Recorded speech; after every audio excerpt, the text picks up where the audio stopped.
goal of the Best You podcast is to allow you to feel confident about what you need to do, why you need to do it, and how to do it in order to get closer and closer to your best you.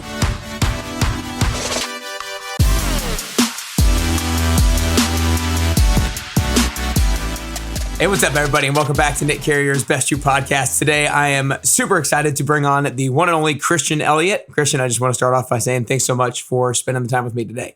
Well, thanks for having me. It's great to be here. Yeah, of course. We're very like-minded individuals, so I know we're going to have an awesome conversation here today. Christian is the CEO of True Whole Human, and the way I just want to start, Christian, is you started training people back in 2003, and I want you to orient our listeners a little bit with regard to how you got into training and kind of give us a quick 2-minute overview of how you got into it. Yeah. So I really got into health kind of reluctantly. I got into trying to get my health back because I was not in the best of health in about 2003. And so kind of went on a quest to get myself better and realized how little I actually knew about health. And it blew my mind how many life-changing paradigms are out there that I had no idea about. And it really just put me on a quest to how many other things like this are out there and how do I help somebody else? So a hobby turned into something people wanted to start paying me for, which eventually turned into certifications and working in a corporate gym environment, and then started transition to our own brick and mortar business, did that for 9 years, and then grew to about 10,000 square feet, just about every type of holistic discipline you can think of: nutrition, fitness, naturopath, chiropractic, acupuncture, massage, et cetera, et cetera. And about 4 years ago, we pivoted to taking our knowledge virtual. And so we're doing this really just comprehensive health transformation coaching right now. So that's the very quick version, the 2-minute version of. Yeah, no doubt. I'll dive a little bit deeper, just kind of into the beginning of it. You said you weren't in great health in 2003. So how quickly to not being in great health in 2003 did it transition to like, I'm going to start getting in good health? And then how did it quickly turn into other people wanting to hire you and pay you to help them? Because you almost couldn't have been in too bad a health in 2003 for it to make that quick of a transition, I feel like. Yeah. Well, so it was what was weighing me down. I had, like a lot of guys, trying to be macho and work out and push my limits. And so I really started not knowing what the heck I was doing, injured myself on top of waiting tables, and really just the continually using your body in the same mechanics, and started developing some pretty significant joint degeneration where I just wasn't able to heal. And not knowing much about nutrition, my immune system, I don't have the best immune system. And so I had to work for it. I had to figure out how to get back in front of it. I was sick frequently. And, about 4 times a year, I'd get some sort of illness that would just knock me out, or it make it hard. And so between my joints falling apart and feeling like I'm sick, you're just like, I'm 27. What's this going to be like when I get to 50? And so I had the good fortune to come across people who have a different paradigm of health. I went to about half a dozen medical doctors trying to figure out how to get my health back. So it really was about a 2-year journey of rethinking nutrition, rethinking fitness, rethinking wellness. And when you've been through, the medical system and they don't have answers and you're not getting better, and then you go to something that's such a contrast where you get better in about 6 months, I'm really starting to feel better and realizing how much more capable my body was, but I was armed with bad information. And so I have just an insatiably curious mind. At some point I learned how to learn, and I became okay with the fact that I don't know everything. And now what? And so that you become like a kid in a candy store when you realize knowledge isn't locked up in institutions anymore. And so you really, it's just, friends, roommates, people that I had known that knew kind of the shape I was in and that had seen me change, were interested. And so helping them, and then realizing, if I wanted to, I could make a business out of this. And so just started humble with, basic nutrition and fitness certifications and getting my feet wet that way. And then it just grew and grew. And I've accumulated, I've never stopped learning since then. It's been so much fun to realize there's always more to know, and the body is so underestimated. So what else do I not know? And how do I put together this puzzle of what a whole human would look like? How would I approach that differently if I could do it over?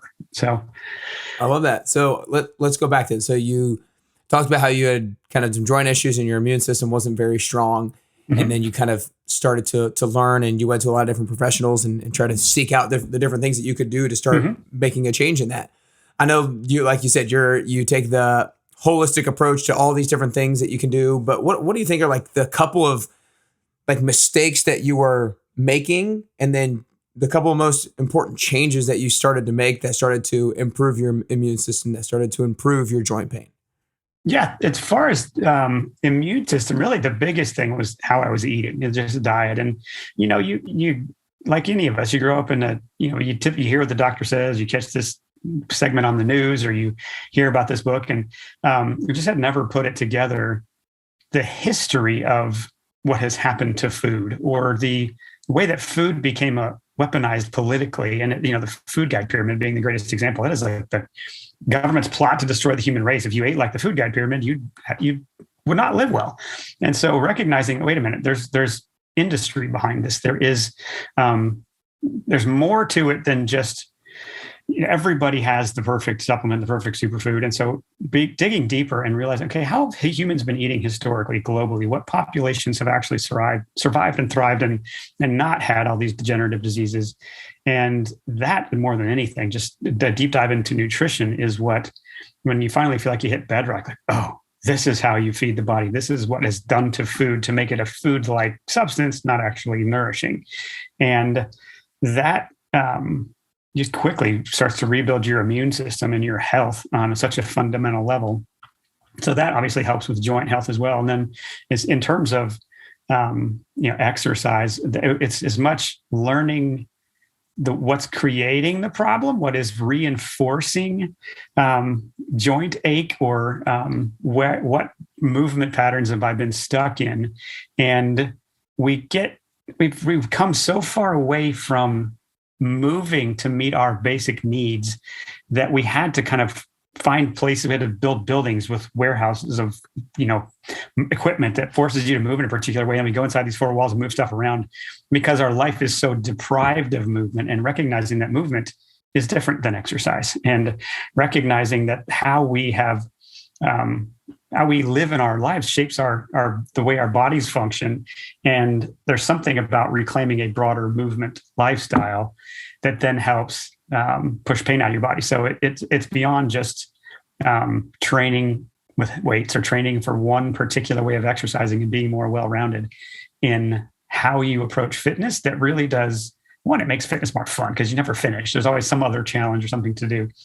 But looking at it, once the holistic framework hit me for nutrition and for fitness, you just start looking more broadly for what other ways of moving do people really enjoy, and what does that have to teach me, and why would I not want to do that? So that's still fairly broad, but that's some of the high level thinking.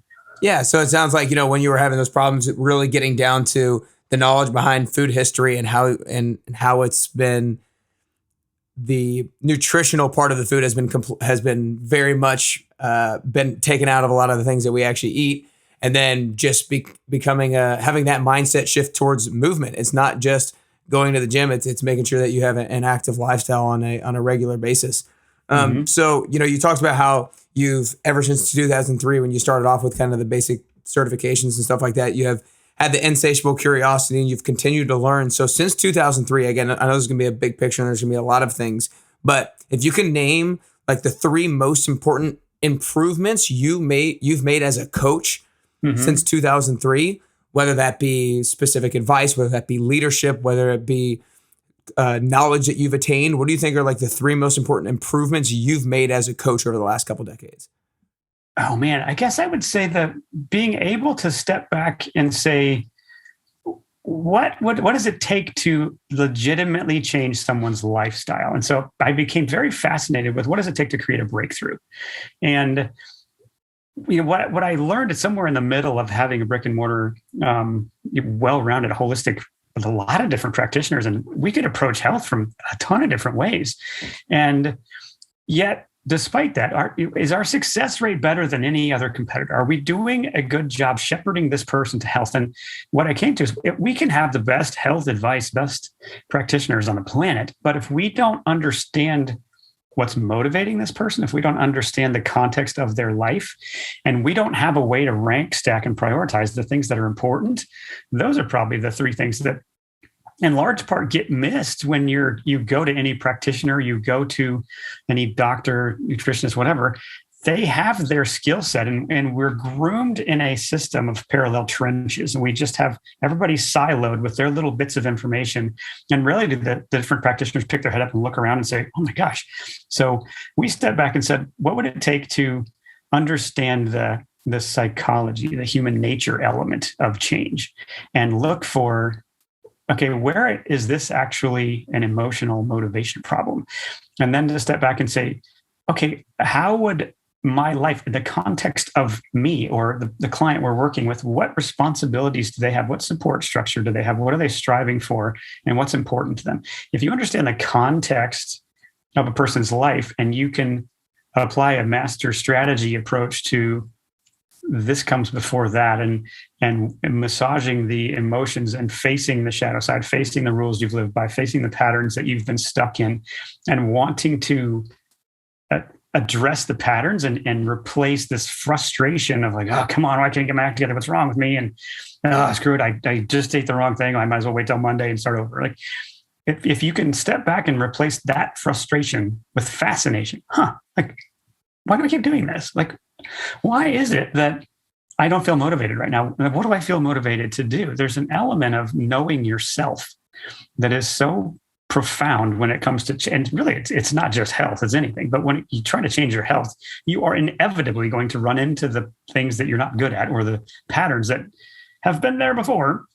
So that's, again, it's still a high level, but if people get the concept of like, yeah, there's the biological laws of physics, we all have to drink water and sleep and eat and et cetera, et cetera. But that's part of the equation. The other two parts of this equation that are highly relevant are what's going on in your head and what's the life situation on the ground, what fills your calendar, and what can make claims on your time. And if you can step back and actually have a strategy methodically to change that, it really does change the game. So I can get high or specific on any particulars in any of those three areas, but those are the ones that really, for us, it became the work we love to do, is to look at the whole person and figure out, oh, okay, what's going on here and where do we start? Yeah, no doubt. I do something similar with I have a 10-week fitness goal setting program that I take people through, and I kind of do similar sorts of things. I'm fascinated by you. You know, we talked beforehand how you have 5 kids of all the way from 14 to 8 months and everywhere in between. What are some things that you do in particular, you personally, that help you? We'll start off just kind of like nutritionally. What are things you do on a weekly basis that keep you on track nutritionally, given the fact that you have 5 kids from 8 months to 14 years old? Sure. Yeah. So simple keystone habits. The first thing I put in my body every day is a big thing of water. I usually put lemon in it, and I'll put some drops, either an iodine drop or some mineral drops in it. I have a supplement called Ion that I take, Ion Gut Health. That kind of kickstarts my day. It gives me a way to flush the system, wake the body up. I have a hydrating warm up, I call it. It's basically a set of half dozen or a dozen moves that I do that I'm trying to move every joint through its full range of motion at least once to kind of de-stiffen the body first thing in the morning. So that typically takes 5-10 minutes, and while the coffee's being made, I can do that. I'm hydrating both with water and with movement right out of the gate, and so that kind of kickstart to the day. Those are some of the keystone habits. The other ones are just being, 5 kids, they're not always plannable. They have needs that are not always like, this wasn't on the calendar. What do we like? Come on. Like, whether or not, an 8-month-old, he's really non-committal, sleeping through the night so far. So, but doing my best to be protective of sleep is a big one. And I realize when I'm sleeping or resting or playing for that matter, I'm not wasting time. I'm gathering strength. I used to push how little sleep can I get by on and still function. And I realized that's kind of silly. Like, how much better functioning can I be? How much longer can I extend my shelf life or my mental, emotional bandwidth if I just get really protective of sleeping for 8 hours, or at least having the time set aside? And if babies want to interrupt, they do their thing. But that keystone habit, my gosh, I would wager, I can't create the alternate universe to compare the two, but I would wager I'm more productive with 8 hours of sleep than I would be if I tried to cheat that and had 6 hours and 2 more hours of work or something. So those are some pretty especially important spanning across time. Right. If you do that for the long haul, you're inevitably going to be more productive. And then I've taken different, there's several different leaders or thought leaders in terms of productivity or work. How to deep work would be it's a great book on like, what does it take to get into the headspace of actually thinking hard about a problem? I took Darren Hardy's Insane Productivity course, or studied all his material, The Compound Effect, and just recognizing that I have to be disciplined with the time, and everything is a trade-off. And every time I say no to something or say yes to something, I just said no to something else. Well, am I okay with, like, if I have my priorities right and I've done the hard thinking, is this new option to interrupt me going to derail other things? And that moment by moment filter that says, this is, yeah, I could justify it, but if I do, now I'm drifting off course. So a regular rhythm of sleep, and a thing that I like to wind down with, is just a quick check-in on the goals. Like, how am I doing?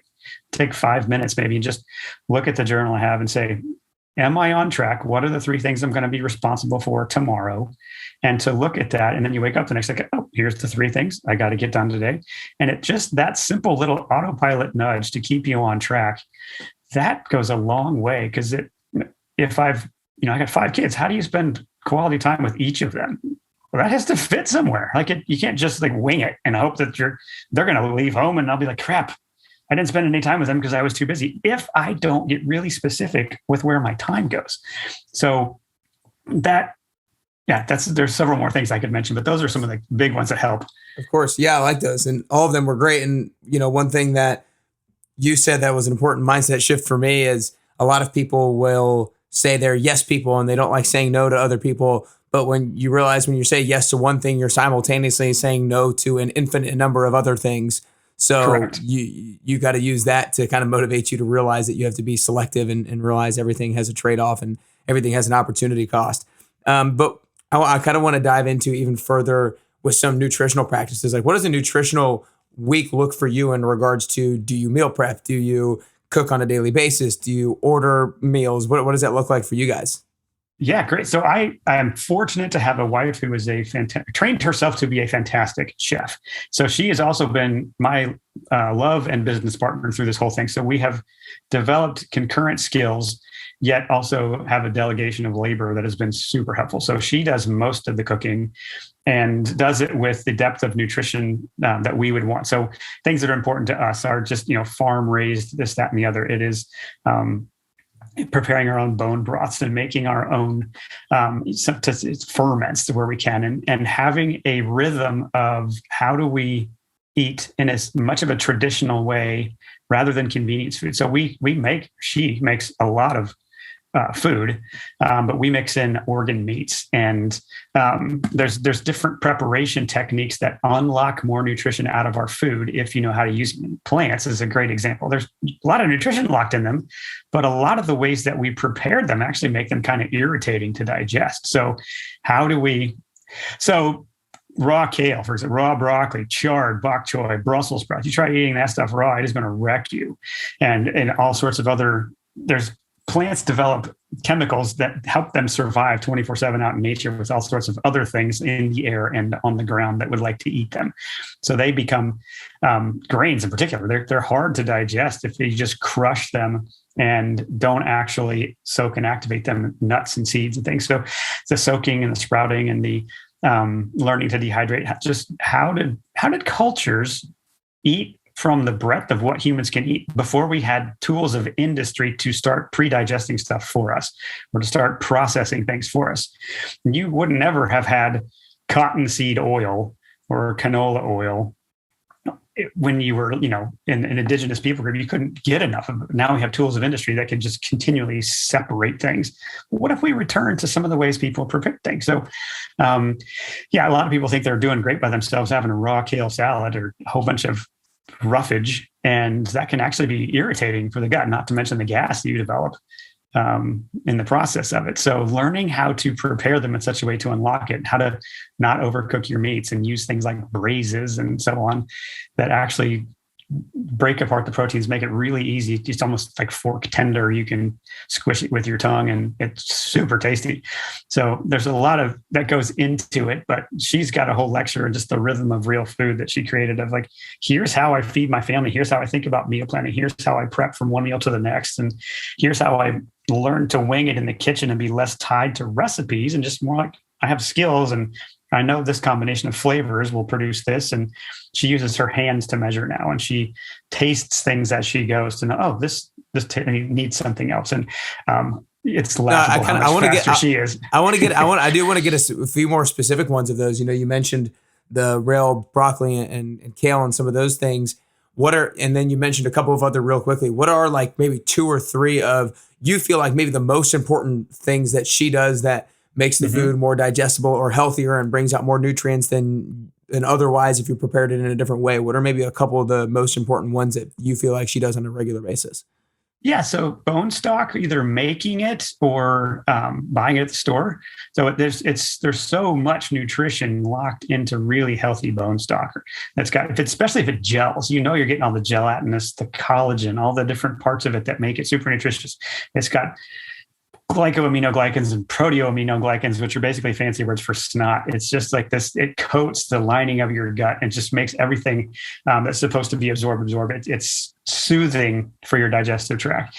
When it comes to vegetables, learning how to parboil, which is partially boil, how to soften them enough so that you neutralize some of the anti-nutrients that are in the rougher type of vegetables we typically eat. The parboiling, roasting in the oven is another way to do it. Just learning how to do that in a way that breaks them down. Another one's fermentation or soaking or sprouting. So taking nuts or seeds, even oats and grains, and soaking them overnight and letting them start to dissolve the pectins and lectins and saponins and the different plant chemicals, oxalic acid and phytic acid, that are part of that plant's surface, so that those things are neutral. Otherwise, they would be irritating to your gut. But if you start to neutralize them, you unlock the nutrition there. Herbivores typically have a much different digestive system. Cows have 4 stomachs. They have a whole different way to process that stuff than we do. So, and I should know this, but with the soaking your nuts and stuff like that, is it like literally buying walnuts and almonds and those kinds of things and like putting them in water? And just have so they have to be raw. So you don't want ones that are already roasted. You have raw nuts, seeds, whatever, just that have not been processed.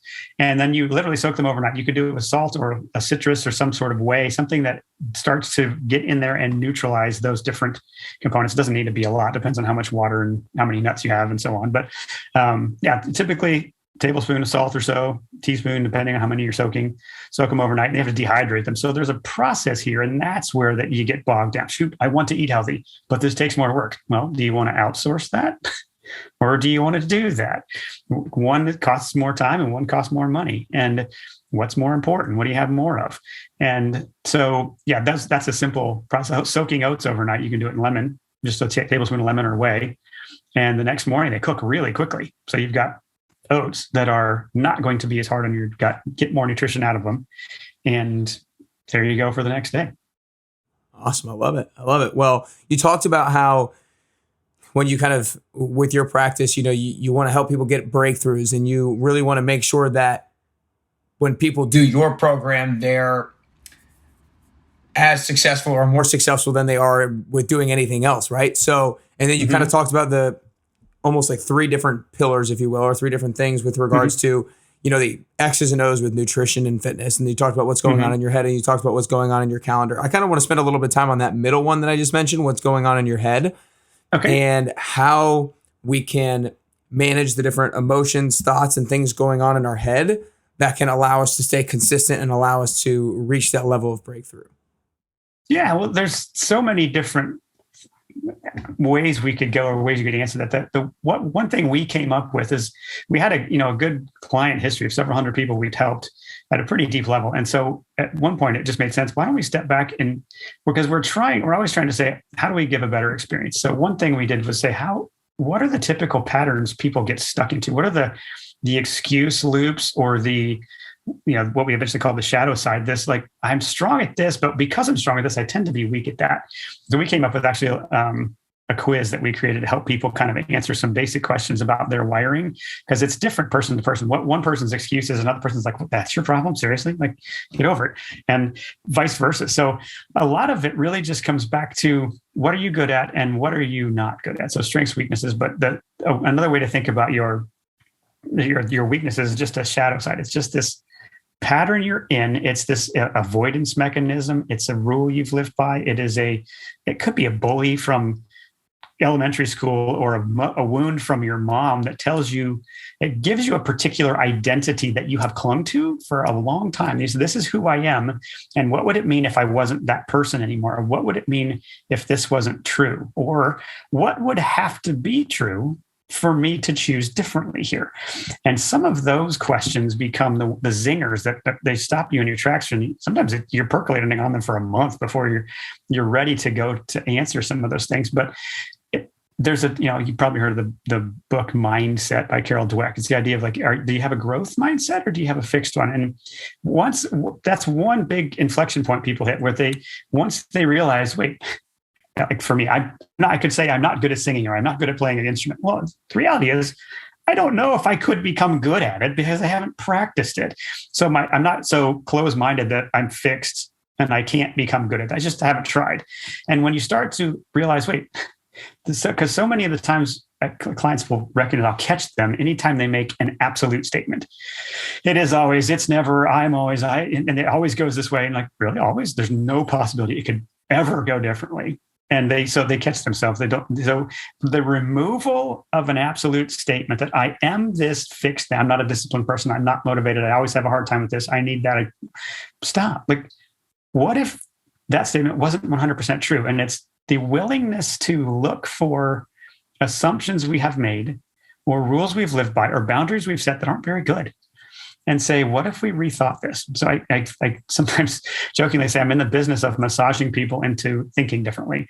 I'm in the business of asking thoughtful questions to help people see the blind spots. We don't have narcissists in our program because they don't need to change. We have people they've come to the point where they're ready to say, you know what? I don't know everything. And maybe the way I have been living is part of the challenge. Maybe the thoughts I've been thinking, or I know what to do, but I can't make myself do it. And I'm finally ready to face that question. Those are some of the things that really, when you're ready to lean into that, when you switch from fixed mindset to growth mindset, when you stop making absolute statements, that's where you're right on the precipice of being able to trigger a breakthrough. And the transformation will always lag after the breakthrough. But that's the fun work I get to do on a daily basis. Yeah, no, I think there's a huge mindset part that creates breakthroughs for people. Because like you said, I mean, like your experience, you could have, you said earlier how I've never really had a good immune system, and you could have just let that be your belief about yourself for the rest of your life. I don't have a good immune system, so when I get sick, that's just what happens. But you're like, no, I'm going to figure out what I can do to make sure that I actually have an improved immune system, because this previously held assumption is actually wrong, or it's not actually benefiting me whatsoever. And there are so many people in fitness who I hear, I can't hold myself accountable. I can't do this.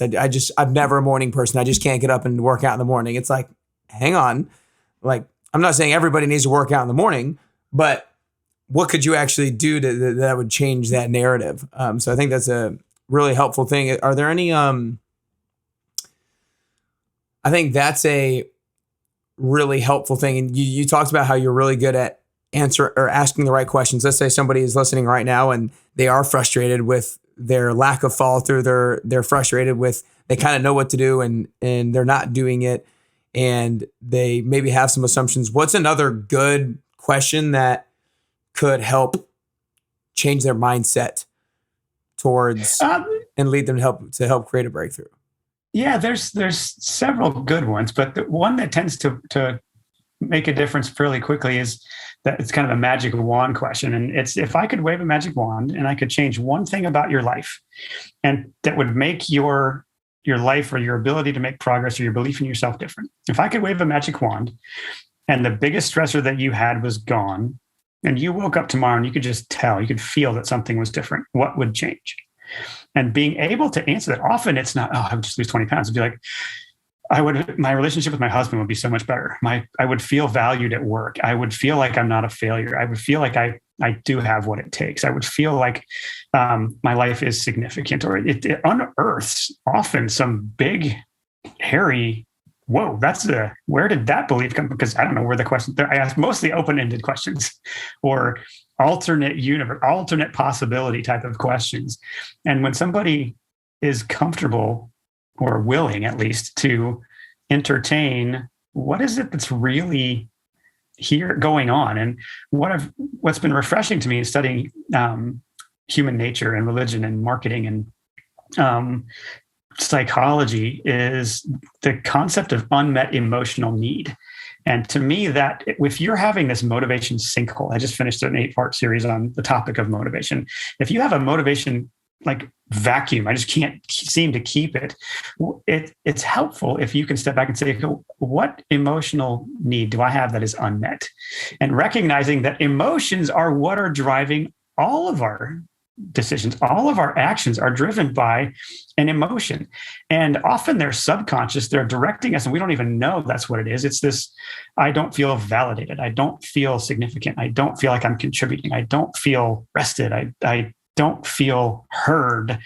That's why I'm having a hard time falling asleep. I'm anxious. I'm like, the me is frustrated right now. The me is angry. The me is, and if you can start to name what that need is, or say, if this is such a crappy day, what would be a good day? How would I flip this? What would make me feel, what do I feel motivated to do? And it's sometimes it's just the ability to pause and zoom out and look from 30,000 feet. Like, do I feel lonely right now? Am I just hungry? Am I bored? Am I feeling no purpose, no hope, no sense of going somewhere with my life? And that's actually, if we don't, it's a funny it's important, I guess, chicken and egg question that really doesn't always have an answer, but it's that what comes first, the motivation to do the thing so that I will be able to find rhythm and eventually find some purpose? Or does it take having some purpose to make doing the exercise, eating well, practicing the habits, going to bed on time? Do I have to have purpose so that I can answer like, well, why does this matter anyway?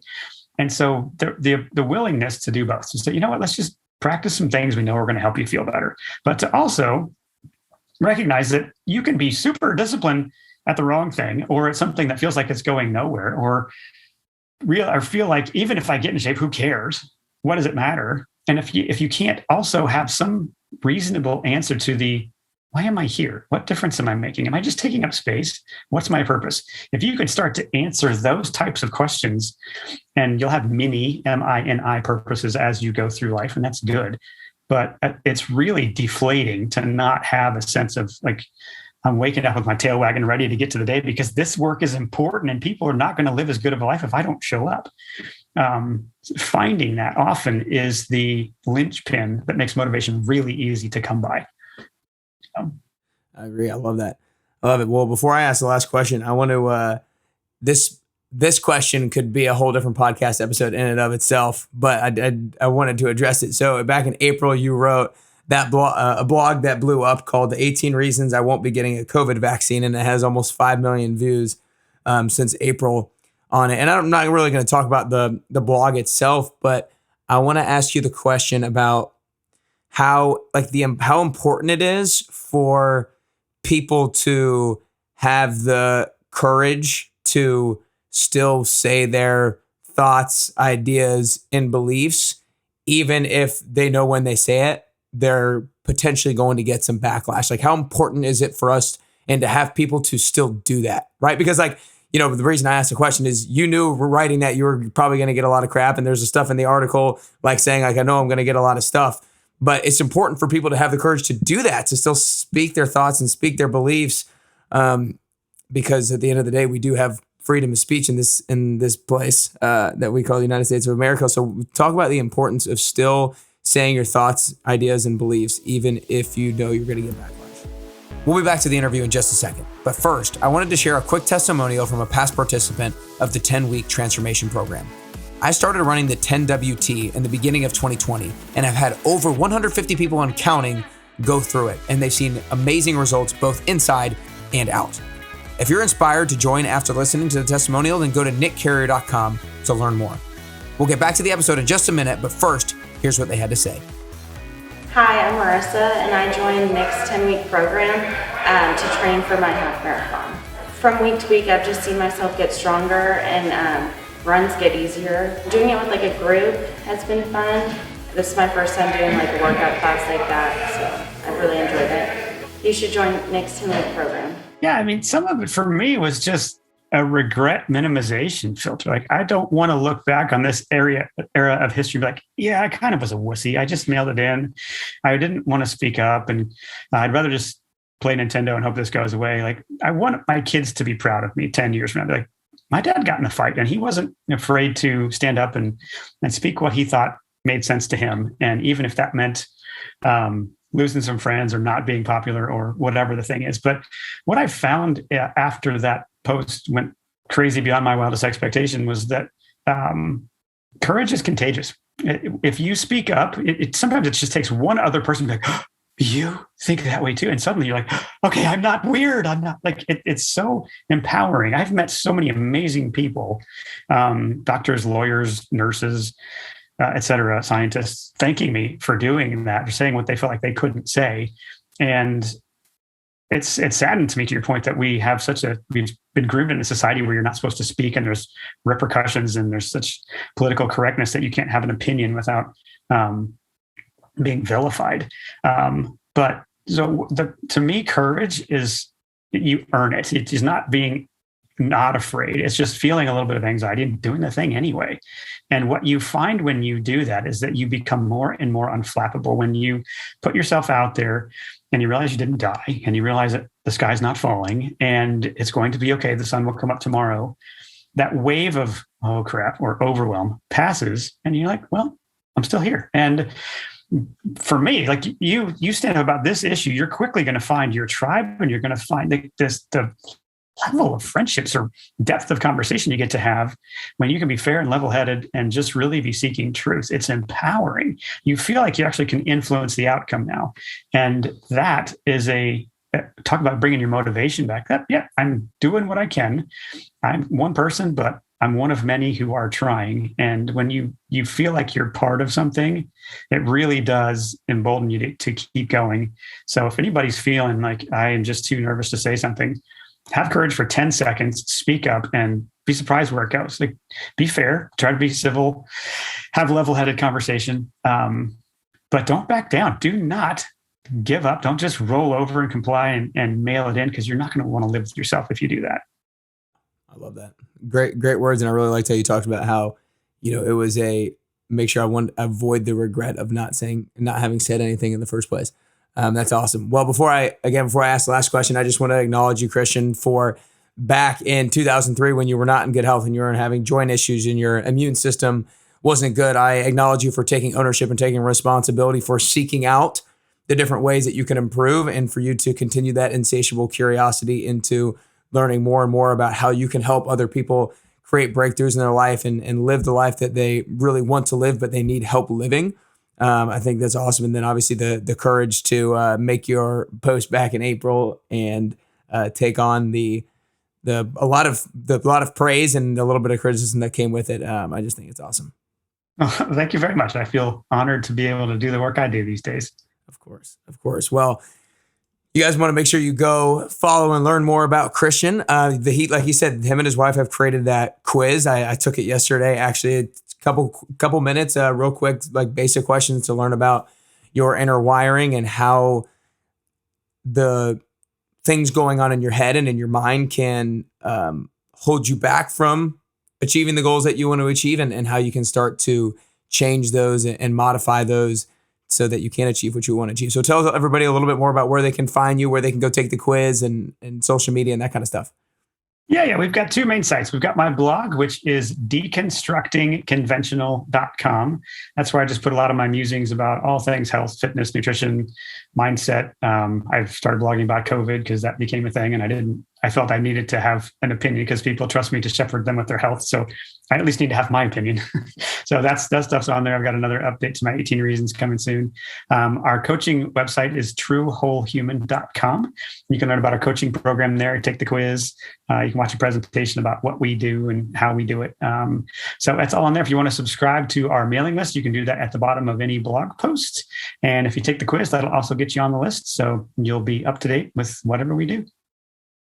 Beautiful. Good deal. Well, last question, Christian, is I think that to get closer to the best version of ourselves, it's both a constant journey and a unique journey. I don't think we're ever at that best version of ourselves. And I also think that the way that I'm going to get closer to the best version of myself is a little bit different than the way that you're going to get closer to the best version of yourself. So for you personally, for Christian Elliot, if there are 3 things that you could currently do or 3 things that you could currently work on to get closer to that best version of Christian Elliot that you could possibly be, then what are those 3 things that you could currently do or currently work on? Oh man. I think a high level, it would be continuing to work at becoming an essentialist, to look at what is most important and am I doing it? And to frequently, probably with more frequency than I am, step back and ask that question. Am I working on the most important thing? Or am I working on something because it's easier or just meets an unmet emotional need at the moment?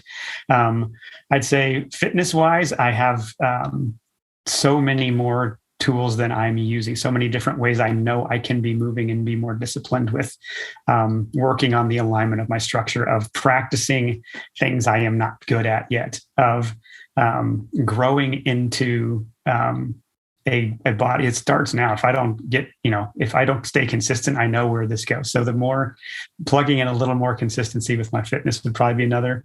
And a third, I guess, would be, and my wife teaches me this with regularity, but stopping to smell the roses, slowing down, and not just because I can get so enamored with what I'm working on and feel so much joy and purpose in it that sometimes I need to step back and spend more time with the kids to have a little bit more